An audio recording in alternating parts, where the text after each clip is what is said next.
Magandang araw guys.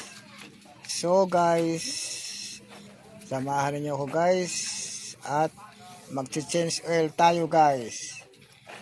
At kaya guys, simulan na natin guys. Bubuksan ang makina para matanggal ang mga langis guys.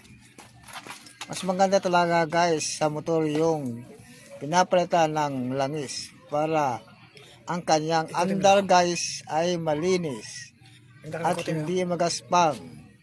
Kaya so guys, kung kayo ay merong tricycle guys, gawin nyo palagi change oil ng buwan-buwan para maganda ang takbo ng makina guys. Sentristan mo muna. Kaya ito guys, paano mayroon tayong konting matutunan sa pag andar ng motor na maganda ang kanyang takbo.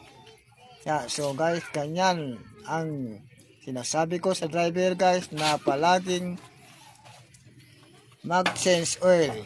O, tinan nyo guys, medyo nahihirapan siya guys. O, bago linis yan guys, change oil pa. At nagkarwas pa yan guys. Naalagaan niya yung kanyang tricycle guys. Ganyan ang driver guys. Kaya